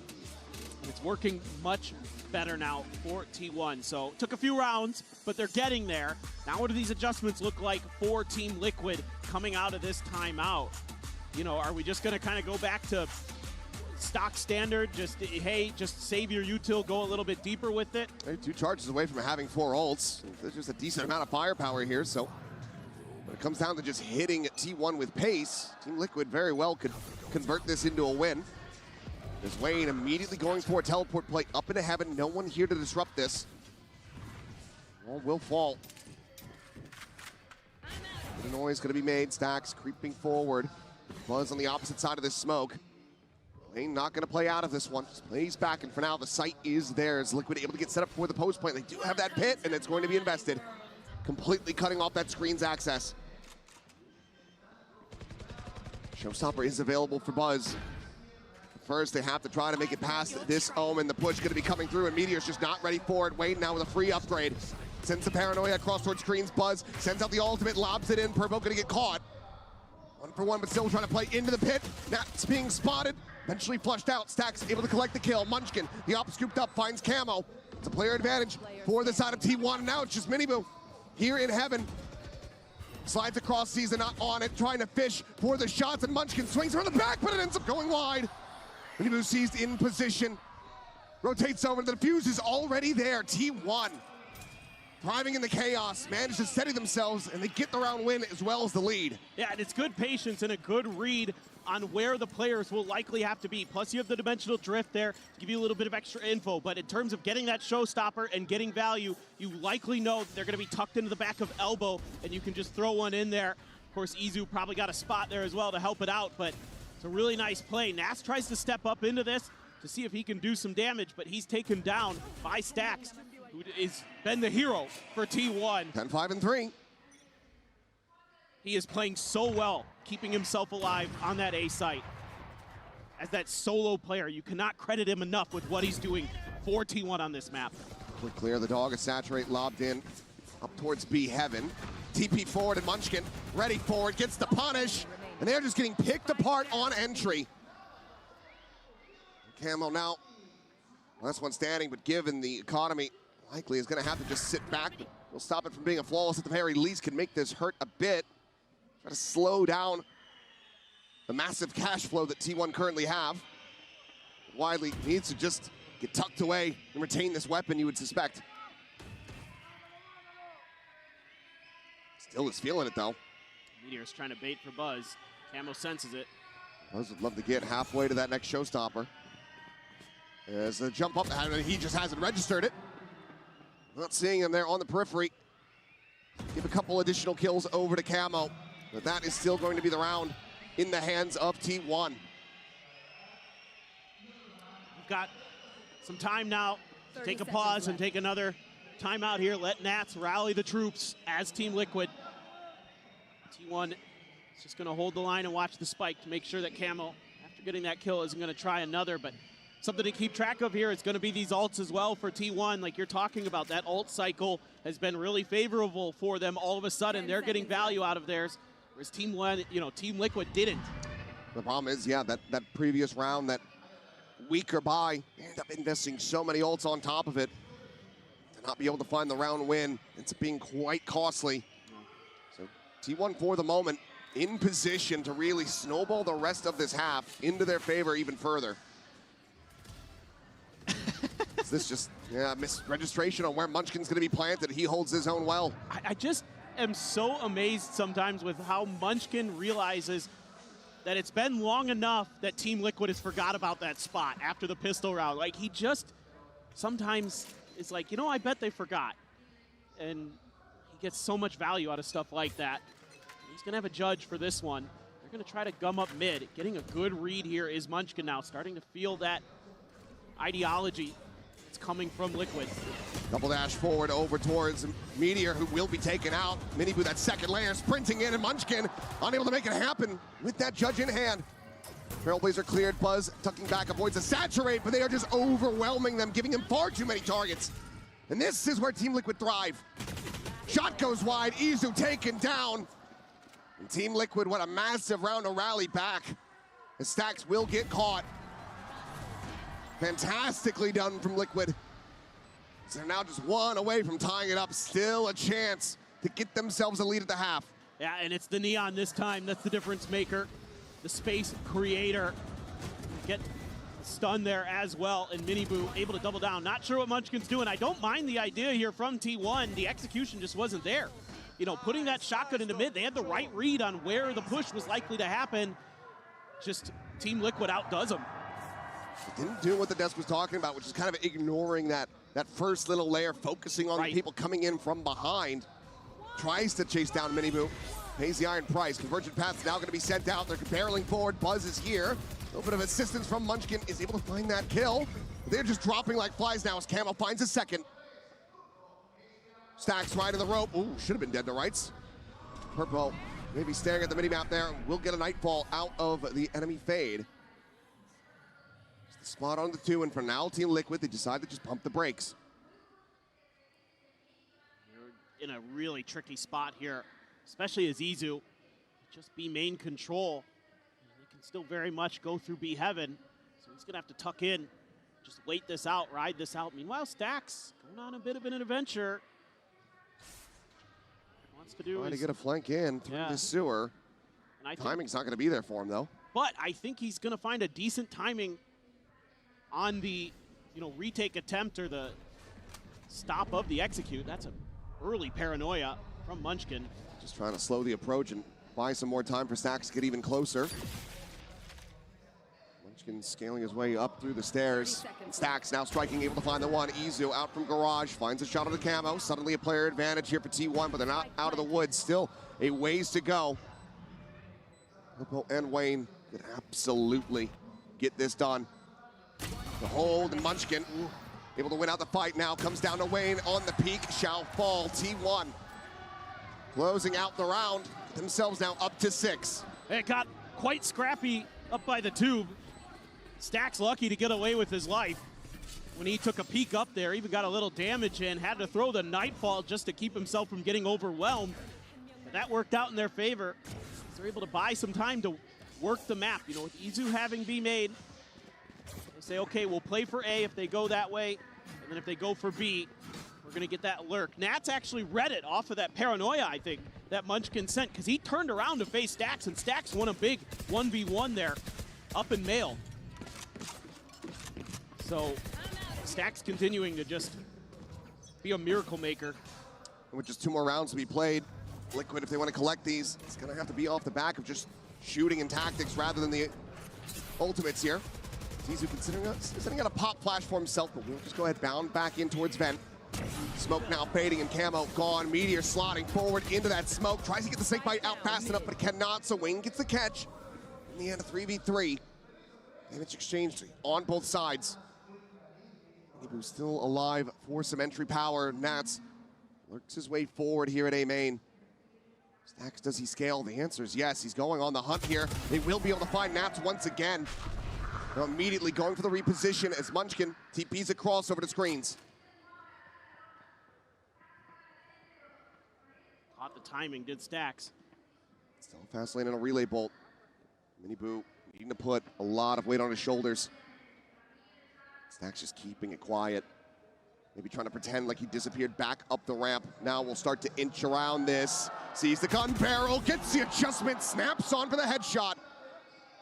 And Wayne now has to do it all, but Stax continues to stand tall. He's 15-6 now. Where's this been all kickoff? This is incredible, the work he's doing individually, and the timing there. Because the multiple angles that Nats has to be aware of, that he has to be checking, Stax just happens to find the right moment. He's just doing everything right. And now you've got huge ults available, whereas you're not going to be close. You're a little bit towards the overdrive potentially, but you have a pit. Might have to contest the orb here, which they shall do. No, they're just gonna go barreling right forward, but now this time it's Buzz posted up over the top. Not able to find that second kill though. Minibu turns around, gets the elimination, now has that Phantom upgrade. Damage on to Purple, but still able to fight. It's a big fight about to happen in Garage, and one that Nats shall win. Izu now alone. Lexa weapon in the dimensional drift, spots out the players, tucks back over to Ali, makes his exit. Minibu can go for the flank as Izu able to confirm the kill on the Camo, turns up, and he takes Minibu so damn low, but he cannot make it happen. Team Liquid rescue the final round of the half. Whoa, I mean, some good adjustments on both sides, but some of those moments for Liquid came down to how cleanly could they make those executes happen. You know, if they're able to win this out, if Buzz gets another here, could be a very different round, because Izu, the pop of the clone there, the kill of it, blinded up Camo. Minibu with 4 HP, and that overdrive actually became very useful. No, it very much did, but now time to take a brief pause and then get back into the chaos after halftime.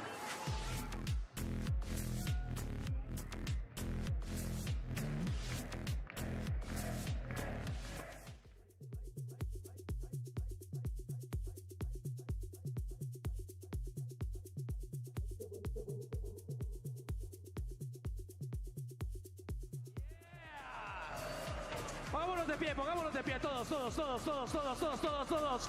Hay que demostrarle al mundo de qué está hecho este corazón latino. ¡Olé, olé, olé, olé! ¡Chile, Chile! ¡Más fuerte! ¡Más fuerte!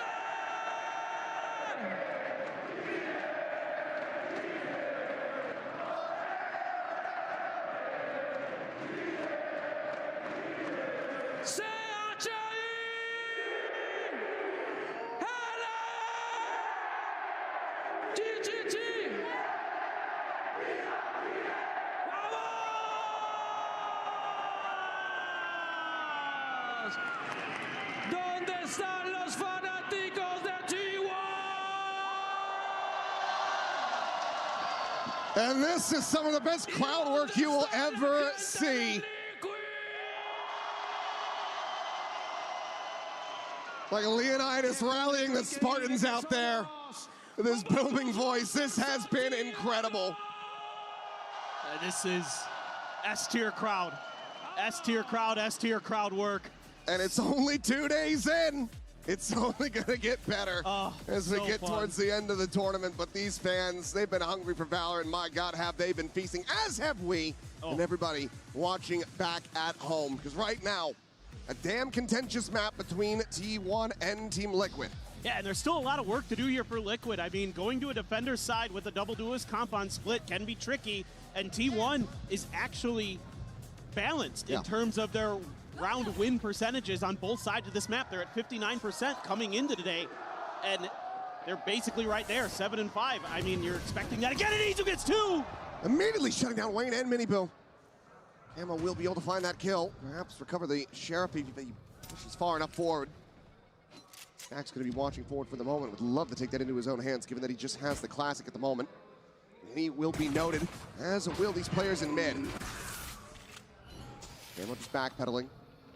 Stack still with the Classic, and now scaling forward, pushing past his wall. The Prowler will be able to confirm it, and Stacks drops away out to safety.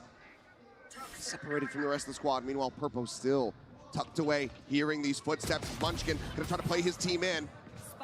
Buzz will find the headshot, collects a spike in mid-air. Now dropping down, 3 players alive. T1 want to stretch this lead even further with another pistol win. Really nice mid-rounding here from T1. Let's see if they can convert. Ammo around the back. Is it red? Buzz seems like he's got an idea of it, but can he win the fight? Shots flying, tags him low, takes him down. Final shot to the chest to go ahead and confirm it. Now it's down the Nats. Captain, the leader, the danger man himself, spotting out the first, trying to play this patiently, but eventually has to pull the trigger and will catch Meteor by surprise. Finds himself at the moment surrounded. Buzz still with a paint shell. Just lob that in, but goes for the peek, sends it out. And the time is now away from Nats. To try to play for blood, try to play for some ult charge, but it looks like T1 are just not going to give him the opportunity. And will get taken down. Buzz will find himself a third to try to fast track that showstopper as T1. They make it up 8-5, but the question again becomes, can they win an anti-eco? I have no faith in it right now. Oh my Izu. God. Oh my goodness. I have faith in that though, in Izu's aim, that's for sure, but 2 pistols on this map for T1. Love to make sure that you don't drop Santiago. No buy up this time though for Team Liquid. Classics, 1 bandit in Camo's hands, something to keep your eye on there. Meteor might challenge that. Move on with the spot. Meteor winning that fight over at A. Nats clearly getting lost on the minimap, and Stax is able to find 2, but Nats does come out on top of that fight. Stax, however, guns down 3. Passes the orb over to Izu. Giving priority to that dimensional drift, and now the spike can be planted. Once again, Nats left to his own devices. All the weapons that he could grab Spike planted. on the floor in garage. And it will be Izu to strike him down. 9-5, T1. They figured out how to win an anti-eco round. They'll find themselves up by 4. Yeah, got a little scrappy in B garage. But at the end of the day, you know, the fact that Meteor not dying to that bandit of Camo wins that early battle. Actually pretty big. Removes an extra layer from a potential retake attempt there. Might have dropped another gun. So that means you're gonna have a couple Bulldogs, a couple rifles, a Stinger for Stacks. They're gonna spread the map now. T1 gonna wanna work the map a little bit. Meteor gonna challenge this. Rebu holding close. Meteor on the swing in. Gets the spot. It's gonna be minor damage suffered, and wall will fall, and he's just gonna be overwhelmed as Purpo collects that kill. Snake bite out into Mail. That's trying to slow down this approach. Absolutely massacre them. Turns to the pop flash, and Buzz gonna be struck down. Clone going in. They're barreling forward, and Nats is still able to find another. Stacks stunned up, saturated in position. Gets caught, and now it is just Munchkin left standing, and not for very long. Damn clean in the anti-bonus. Team Liquid finding their footing here on the defending side. Yeah, nice turn of the flash there for Nats, and a follow-up paranoia from Wayne to set him up to keep T1 from being able to claim that space at B Tower. Nice push and pull play there. Meteor is just screwed in that position. He's gunning them down. He's also clearing every bit of utility. Yep. The haunt, the clone, turns the flash. That is So just fast. gorgeous from Nats. He is unbelievable. T1 this time maybe wants to challenge this A-ramp pressure. Now some parity here between the teams as far as the firepower is concerned. T1 fully clustered on this A side of the map. The question is, do they have any idea how quickly Team Liquid has taken that space outside of B? Right. I mean, you were gambling that this was going to be Team Liquid's strategy. I think a gun barrel was spotted. Purpo! 2 quick kills! The duelist's gone! Izu and Buzz both shut down, and now reinforcements arrive as Nats gets himself into position. Paranoia coming through, but he plays it close enough, and Purple gets a third. On for an ace! Has the fourth! Can he find it? No! Wayne will steal it away, but Team Liquid absolutely shut down T1. And this is just a better macro read from Team Liquid. T1 is expecting pressure at that same position that Liquid has been showing it round after round. It's the conditioning here. And they're just thinking, okay, you know, a lot of what Liquid has been doing is if it ain't broke, they'll just keep going into that well. And Liquid this time takes a pause, leave Purple on his own. And he's so good in that spot finally when, yeah, I mean, he's just so crisp. He's Purple looking like Kiko, the way he's tearing apart a Pacific team in ramps. Munchkin getting ripped to shreds. Meanwhile, Camo looking to try to hold things here at Garage. Little dash away. Munchkin eventually will be able to find a kill as Miniboo falls. Weapon collected, but it's down to 22 health. Himself TP'd up. Saturate gonna be lobbed in. Catching on the Buzz. Camo on the peak, able to find Munchkin. That's that weapon gone. Swings the corner. Stacks able to collect one. Wayne is fully flashed up. Someone has to kill him, and eventually Stacks will be able to do so. And somehow, Team Liquid currently at a player disadvantage as Purple needs to do it all again, and he cannot. It's a MasterCard Thrifty. T1 maintain a 3-round lead. That's madness from T1. They invest the Showstopper and the Nightfall into that round. They don't get much value out of either, and they're still gonna win it. Oh, Stacks there just at the very end, able to get it. Meteor tucked in under a rope for the final kill on the Purple, and it's a Thrifty. T1 now right back into the driver's seat. Stacks 21-9. He is having an all-timer. What year is it? Nats versus Stacks. Blast from the past, but T1 looking to maybe rewrite a bit of history.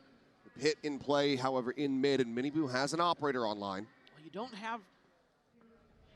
Well, you do have an ult here to clear this pit potentially with Izus if you wanted as T1. But this is exactly what Liquid want. Oh, yeah.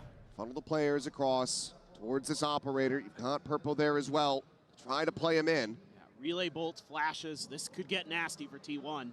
Trailblazer had already been invested earlier on, so won't be able to scout this here, but now they know the operator, but that's also to try to play Purple into this position, but the Dimensional Drift will go ahead and reveal him, and Miniboo on the re-peek finds Meteor.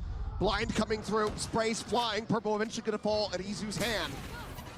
Peek in, just a clone being found as relay bolts get sent out. Miniboo trying to delay as best as he possibly can, but Izu hits a belter of a shot as Camo will also fall. Sent out the conversion path, but just not getting the catch that he wanted as Izu holds down the ramp. Now it's just Wayne out from screens. A 1v4, and given the money, he's just got to back away.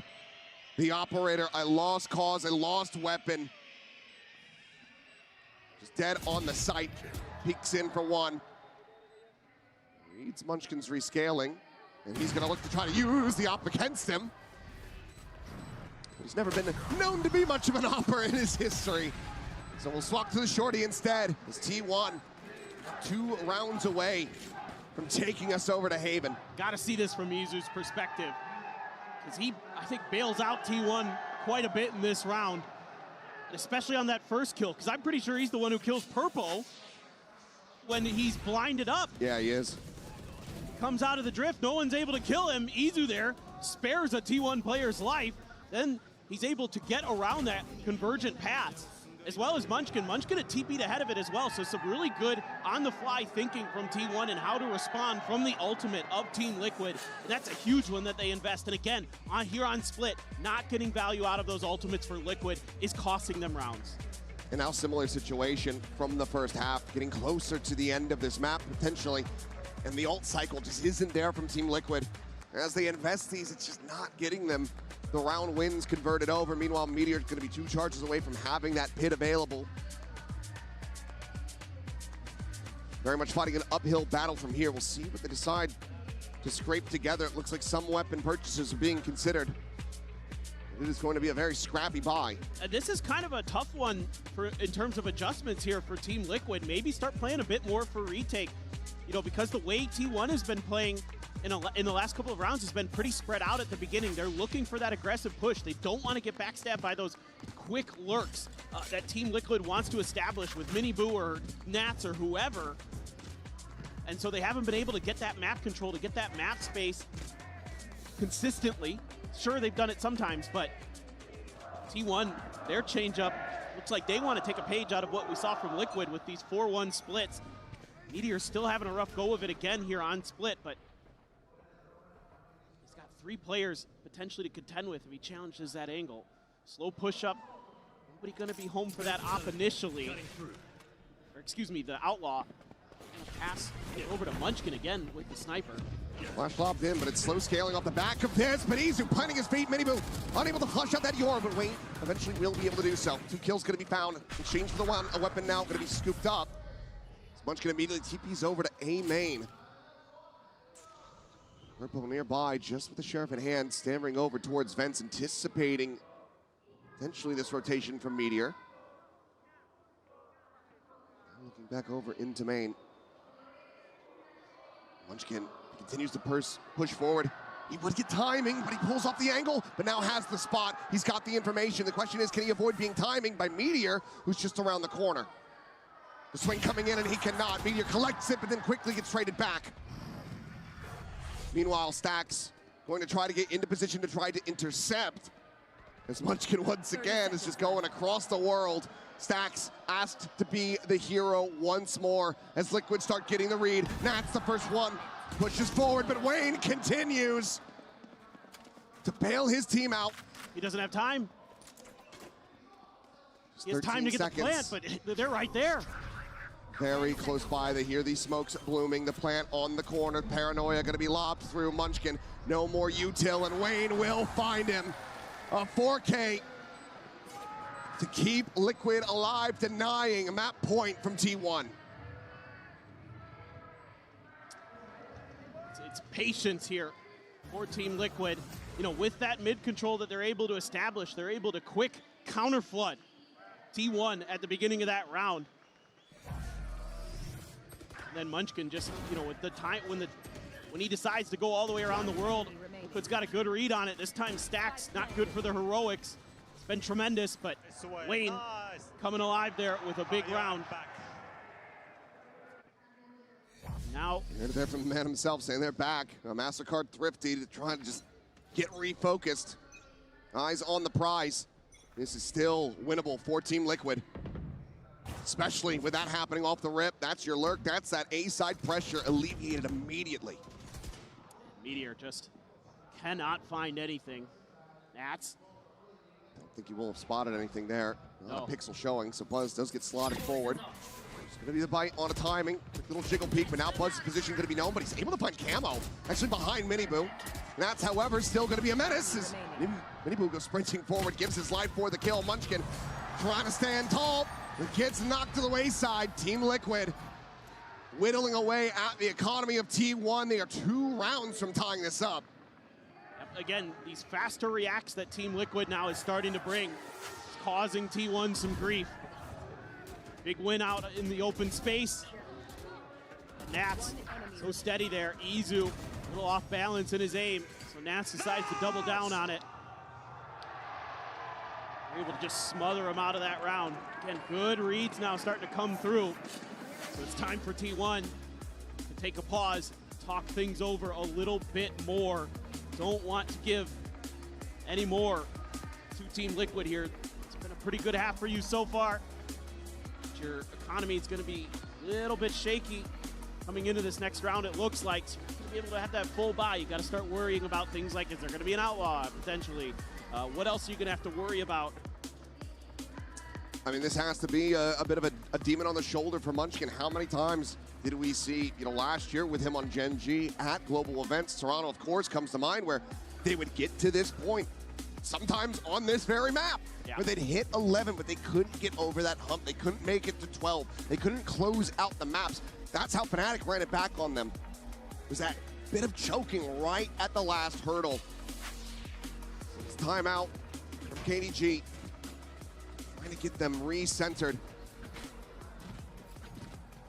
Snax, despite being the hero of the map, of the series for T1, looks like he will take that lighter weaponry, have Stinger in hand. Can they convert off of this? 2 ultimates available to Team Liquid, just a pit for Meteor. I think I would have liked to have maybe seen a little bit of help for Meteor at that A ramp control, maybe throw Stacks over there. But for now, they're trying to keep Nats a little bit busy. Oh boy, Stacks goes moonwalking across mid there. A little bit lucky that the peak timing wasn't found. They're gonna stack up, but I look at the lean here, the strong side for Team Liquid. It's right where it needs to be. Flash in, relay bolt to delay, and Buzz is just out in the open as Munchkin falls to the counter spam.